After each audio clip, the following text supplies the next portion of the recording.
এমন দেশটি কোথাও খুঁজে পাবে না গো তুমি, সকল দেশের রানী সেজে আমার জন্মভূমি। বাংলাদেশ আমার দেশ, বাংলাদেশ আমার জন্মভূমি। এদেশে কাণ্ড কারখানার কোনো শেষ নেই, আলোচনার কোনো শেষ নেই। আজকে কথা বলতে আসছি বিপিএল নিয়ে, বাংলাদেশ প্রিমিয়ার লিগ। আসলে এই বাংলাদেশ প্রিমিয়ার লিগে আসলে যে যারা জয়ী হন, মানে সর্বোচ্চ ফাইনাল জয়ী দল, তারা পায় 2 কোটি টাকা।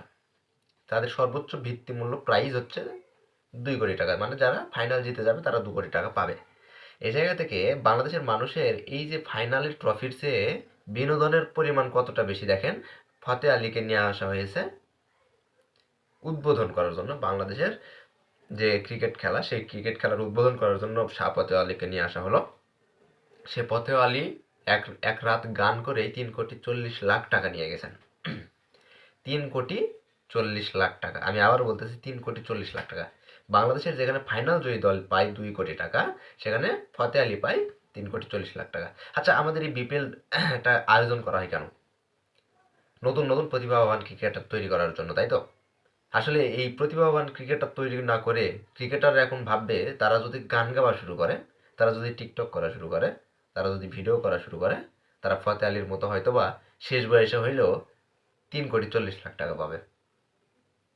প্রতিভা তো ক্রিকেটে দেখানোর কোনো প্রয়োজন নেই, কারণ যেখানে 10 লাখ, 15 লাখ, 20 লাখ বেস মূল্যের প্রাইসে খেলে, যেখানে আমাদের ফ্রাঞ্চাইজিগুলো টিম গঠন করতে টাকার হিমশিম খায়, কোটি কোটি টাকা খরচ করে টিম গঠন করে 2 কোটি টাকা প্রাইজ মানি পায়, সে জায়গায় ফতে আলী সে 3,40,00,000 টাকা নিয়ে চলে যায় পাকিস্তানে, একজন পাকিস্তানে।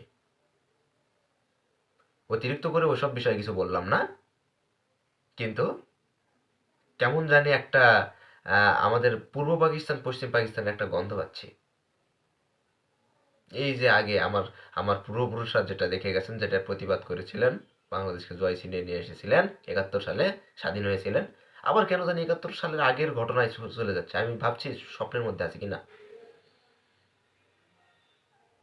ভাই, আমরা ক্রিকেট খেলা দেখব, আমাদের অত কনসার্টের 3,40,00,000 টাকা দিয়ে তো কনসার্ট দেখার কোনো প্রয়োজন নেই। আমাদের প্রাইজ মানিটা বাড়িয়ে দিলে আমাদের ভালো ভালো প্লেয়ারগুলো নিয়ে আসতে পারতো, ফ্রাঞ্চাইজিগুলো আরো ভালো টিম গঠন করতে পারতো। আমাদের এক রাতের জন্য 3,40,00,000 টাকা শুধু একজনকে দিয়ে আমরা তো কোনো কোনো মহাভারত একদম ইয়ে করে ফেলি না, উল্টে দেই নাই। আসলে আমাদের যে ম্যানেজমেন্ট, আমাদের যে বিপিএল ম্যানেজমেন্ট, তারপরে আর একটা খবর দেখলাম যে বিপিএল এর ট্রফি শপিং ব্যাগ দিয়ে ঢাকা হচ্ছে। শপিং ব্যাগের মধ্যে বিপিএল এর ট্রফি উঠানো হচ্ছে, একদম গেজে গুজে উঠানো হচ্ছে। ভাই, 2 কোটি টাকার একটা ট্রফি তো দিয়েছেন, সেই ট্রফিটার জন্য 20,000 টাকা খরচ করে কি একটা খোলস তৈরি করতে পারেন না আপনারা? একটা খোলস, একটা বক্স কি তৈরি করতে পারেন নাই? এগুলো এগুলোর দিকে কি নজর যায় না? বাংলাদেশের মানুষ দিন শেষে খেলাটাকে উপভোগ করে, একটা আবেগের জায়গায়। এই জায়গায় আপনারা তো চুনকালি লাগাই দিচ্ছেন ভাই। এর চেয়ে বেটার কিছু করলেও করা যেতে পারতো। তাই আশা করবো এরপর থেকে হয়তো আমরা বাংলাদেশের মানুষ চেয়ে থাকবো যে আরো আরো আরো নির্ভুলভাবে যেন বাংলাদেশের বাংলাদেশ প্রিমিয়ার লিগ এটা যেন আয়োজন করা হয়। ধন্যবাদ সকলকে।